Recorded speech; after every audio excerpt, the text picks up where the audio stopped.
झोपड़ी वाला ढाबा।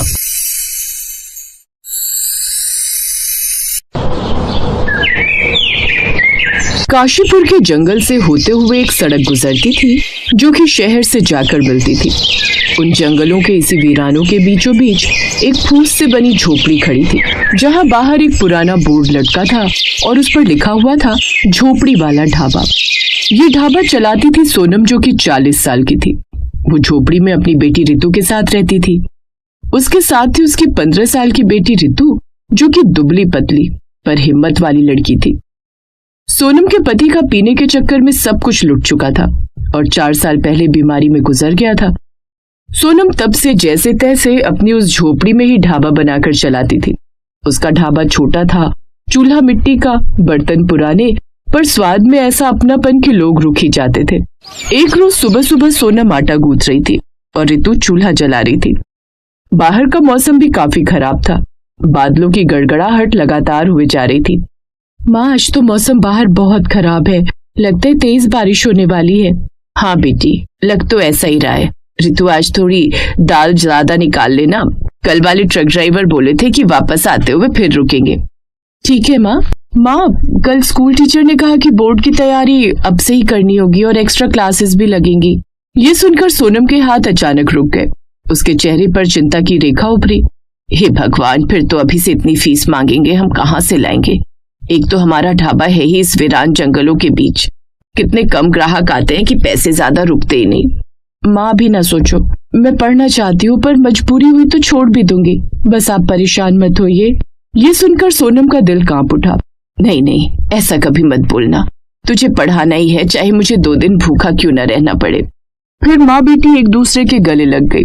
कुछ देर बाद सोनम ने खाना बनाकर तैयार कर लिया। फिर एक रोज उनके पास एक बड़ी चमकदार कार ढाबे के पास आकर रुकी। उस गाड़ी से उतरे 3 लोग, जो कि देखने से ही शहर के अमीर लग रहे थे, जिसमें पति, पत्नी और उनकी एक बेटी थी। वो औरत बोली, ओह गॉड सुमित, ये जगह, क्या वाकई यहाँ खाना खाएंगे? ये झोपड़ी वाला ढाबा। ओफो अंकिता, अब ये वक्त नखरे दिखाने का नहीं है। देख रही हो ना मौसम कितना खराब हो रहा है, कभी भी तेज बारिश पड़ सकती है और भूख बहुत लगी है और आगे कोई जगह भी नहीं है जहाँ बैठकर हम खाना खा सके। सुना यहाँ से 3 घंटे बाद जाकर ढाबा है। उनके साथ उनकी 17 साल की बेटी नैना भी थी, जो कि भले ही शहर से थी लेकिन फिर भी वो काफी डाउन टू अर्थ थी। आइए बाबूजी, घर जैसा खाना मिलेगा, दाल चावल रोटी सब ताजा है। क्या क्या सफाई है यहाँ, ये झोपड़ी में खाना कैसे? तभी नैना ने बीच में कहा, मॉम प्लीज, हम जहाँ खड़े हैं वहाँ कोई और जगह नहीं है, और पापा सही कह रहे हैं, हमें तेज भूख लगी है, पेट भरने के लिए इस वक्त यही काफी है। ना चाहते हुए भी अब अंकिता को उस झोपड़ी वाले ढाबे में रुकना पड़ता है। सोनम ने जल्दी से टेबल पर कपड़ा मारा, जिसके बाद रितु ने टेबल पर पानी का जग ला कर रखा। नहीं नहीं नहीं नहीं, ले जाओ इस पानी को, हम बोतल वाला पानी ही पियेंगे। रितु ने हल्की मुस्कान दी और कहने लगी, कोई बात नहीं मैडम जी, आप आराम से बैठिए। फिर नैना ने बीच में ही अपनी माँ को टोकते हुए कहा, मॉम प्लीज, अब आप शांत भी हो जाइए। तभी तेज बारिश होने लगी और ठंड भी पड़ने लगी। ओह गॉड, कितनी ठंड लग रही है। ये पहाड़ों की ठंड है बेटी, जरा सी बारिश हो जाए तो ठंड और बढ़ जाती है, लेकिन तुम चिंता मत करो, मैं अभी आग जला देती हूँ।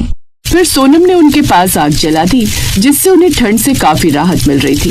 वाह, सचमुच कितना अच्छा लग रहा है। हाँ सचमुच बहन जी, अब जो कुछ भी खाने के लिए है ले आइए, अब भूख बर्दाश्त से बाहर है। यहाँ दूर दूर तक कोई ढाबा नहीं मिला। जी साहब, बस अभी लाई। जब सोनम और रितु ने खाना परोसा, उसमें सिंपल दाल, गरम गरम रोटियां, आलू गोभी की सब्जी, साथ ही सलाद, धनिये पुदीने की चटनी और साथ ही अपने हाथों का बनाया हुआ अचार भी परोसा। ठंडी ठंडी हवा के साथ भीगी भीगी बारिश और आग की लपटें और साथ में गर्मा गर्म टेस्टी खाना, वो सब देखते ही उन लोगों का चेहरा बदल गया। नैना ने पहला निवाला लेते ही कहा, मॉम ये तो कमाल का स्वाद है। अंकिता ने चुपचाप खाना खाया। इतना स्वाद इतने सिंपल खाने में कैसे? प्यार से बनाती हूँ मैडम जी, केवल ये ढाबा ही मेरा सहारा है जिससे मैं अपनी बेटी और अपना पेट पालती हूँ। अंकिता पहली बार सोनम को पिघलते दिल से देख रही थी। खाना खत्म होने के बाद नैना रितु से बातें करने लगी। तुम स्कूल जाती हो? हाँ, पर शायद आगे न जा पाऊँ, फीस देना मुश्किल हो रहा है। क्यों? आंटी तो इतनी मेहनत करती है। हाँ, पर ढाबे से उतना नहीं मिलता ना, फिर भी माँ मुझे पढ़ाना चाहती हैं। अंकिता ये बातें चुपचाप सुन रही थी। वो धीरे से बोली, तुम्हारे पापा नहीं हैं? अब सोनम की आवाज भारी हो गई। वो अब नहीं है मैडम जी। शराब ने घर भी तोड़ा, सेहत भी। उसके बाद हम दोनों ही रह गए। ये सुनकर अंकिता की आंखें नम पड़ गई। उसने कभी संघर्ष को इतने करीब से नहीं देखा था। वो ये सब बातें कर ही रहे थे कि तभी अचानक 2 बाइक आकर रुकी, जिसमें से 3 गुंडे उतरकर ढाबे के अंदर घुसे। सोनम, इस महीने का 2000 निकाल। भैया इस बार थोड़ा सा समय दे दो, अभी ढाबा चला नहीं। बहाने मत बना, पैसा दे वरना ढाबा उखाड़ देंगे। ये क्या बदतमीजी है?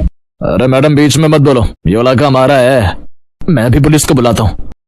फोन नीचे रख वरना हड्डियां तोड़ देंगे।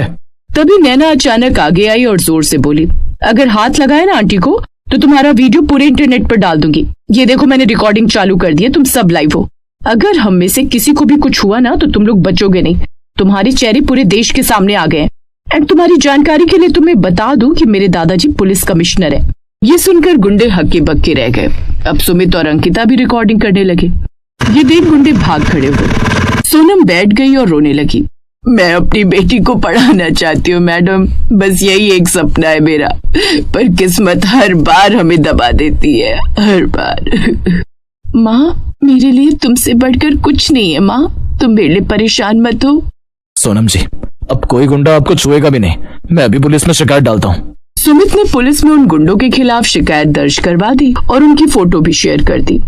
ठीक है बेटा, उनके खिलाफ शिकायत दर्ज हो गई है। खैर, तुम आज जहाँ हो वहीं रुको। काशीपुर से आने वाली रोड आगे खराब मौसम के चलते बंद कर दी गई है। बेकार ही रास्ते में फंसे रहोगे। ठीक है पिताजी। ऐसा कहकर सुमित फोन रख देता है। क्या हुआ सुमित? आज हम यहीं रुक जाते हैं। पापा कह रहे हैं कि आगे रास्ता बंद कर रखा है, इसीलिए हमें आज यहीं रहना होगा। क्या? कोई बात नहीं मैडम जी, आज रात आप सब यहीं रुक जाइए। इसके बाद उस सारी रात भारी बारिश होती रही। सोनम उन सबके लिए उस रात साग और मक्के की रोटी बनाती है। उस छोटी सी कच्ची झोपड़ी में चूल्हे की आग के आगे बैठकर सोनम और रितु उन सबके लिए खाना बनाती हैं। जिसके बाद रात को सबको खाना खिलाने के बाद वो सब काफी देर तक बातें करते हैं। रितु और नैना भी अच्छी सहेलियां बन जाती हैं। फिर सोनम और रितु तीनों को खाट बिछाकर उस पर सुला देती है, जबकि दोनों माँ बेटी जमीन पर चटाई बिछाकर सो जाती हैं। इसके बाद अगली सुबह उसने नाश्ते में सबके लिए आलू के पराठे बनाए। Wow, it's so yummy. सच में सोनम, तुम्हारे हाथों में तो कमाल का जादू है। क्या टेस्टी खाना बनाती हो तुम। फिर जाने के वक्त अंकिता ने पर्स निकाला और उसे ढेर सारे पैसे देने लगी। मैडम, इतना थोड़ी लूंगी, जितना खाना हुआ बस उतना ही लूंगी। तुमने कल हमारी बहुत मदद की है। आप हमारे मेहमान थे और उसके लिए मैं पैसे नहीं लूंगी। सोनम, तुमने हमारी मदद की और अब हम भी तुम्हारी मदद करना चाहते हैं। रितु बेटी की स्कूल पढ़ाई का पूरा खर्चा उठाना चाहते हैं, फीस, किताबें, सब। क्या सच? मैं पढ़ पाऊंगी? हाँ बेटी। माँ मैं डॉक्टर बन पाऊंगी ना?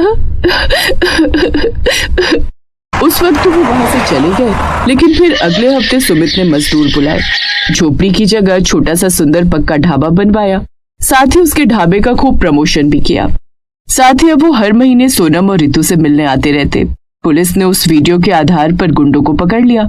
अब ढाबा पूरी तरह सुरक्षित था। साथ ही अब काफी भीड़ भी उनके ढाबे पर रहने लगी थी, जिससे माँ बेटी की काफी अच्छी कमाई होने लगी।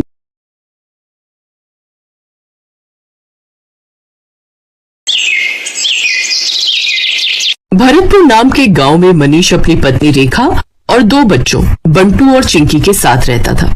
मनीष अपना एक छोटा सा ढाबा चलाता था। मनीष बड़ा ही लजीज खाना बनाकर बेचता था, जिससे उसका ढाबा ठीक ठाक चलता था। वाह यार मनीष, क्या लाजवाब खाना है। तुझे पता है, इतना स्वादिष्ट पालक पनीर मेरी माँ भी बनाया करती थी यार। सच में मनीष भाई, मजा आ रहा है। उसके ढाबे पर उसके गांव के और आसपास के गांव के लोग खाना खाने आते रहते थे। लेकिन अब जुलाई का महीना शुरू हो चुका था।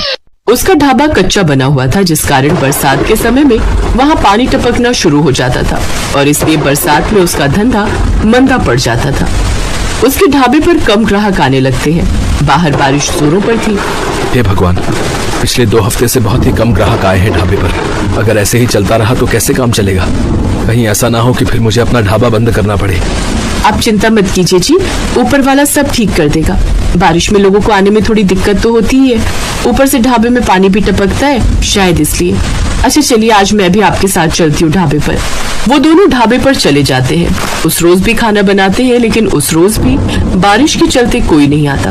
लगता है आज भी ये सारा गरीबों में बांटना पड़ेगा। कोई ग्राहक नहीं आया। उस रोज भी वो सारा खाना गरीबों में बांट आते हैं। ऐसे ही दिन बीतते हैं। एक रोज आधी रात के समय गांव में तेज तूफान आता है और जोरों से बिजली कड़कती है और वो बिजली उसके ढाबे पर आकर गिरती है, जिससे उसका ढाबा जल जाता है। ये क्या हो गया रेखा? अब मैं क्या करूंगा? मेरी तो रोजी रोटी ही छिन गई।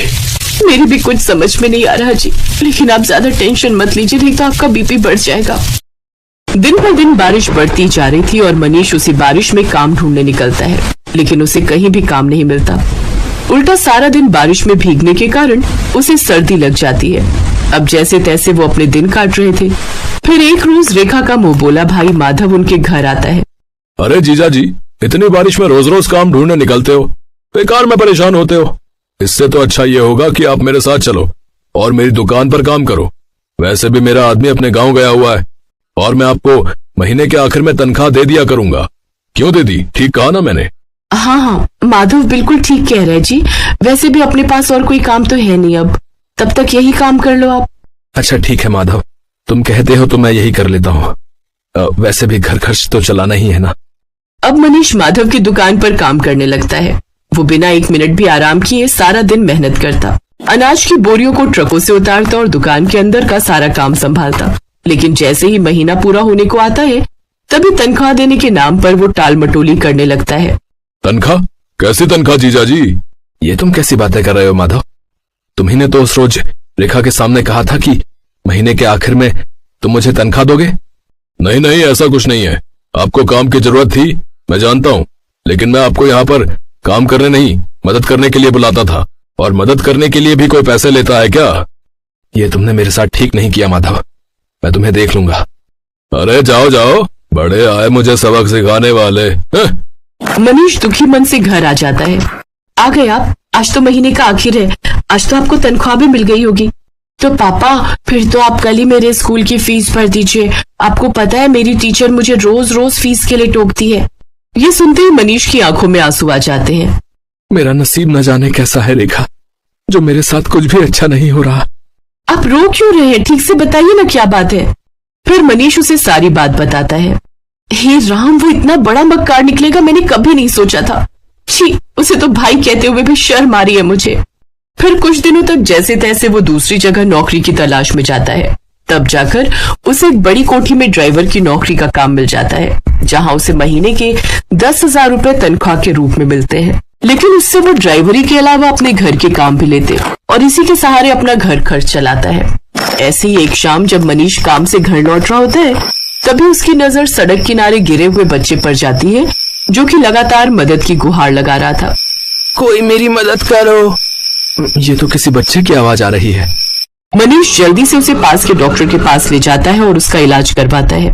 एक जमींदार का बेटा होने के बावजूद भी किसी ने मेरी जान नहीं बचाई, क्योंकि शायद कोई भी रोड एक्सीडेंट के लफड़े में नहीं पड़ना चाहता। लेकिन आपने बिना कुछ सोचे समझे मेरी जान बचाई। आपका बहुत बहुत धन्यवाद मनीष काका। अरे इसमें धन्यवाद कैसा? तेरी जगह अगर मेरा बेटा होता तो क्या मैं उसकी जान नहीं बचाता?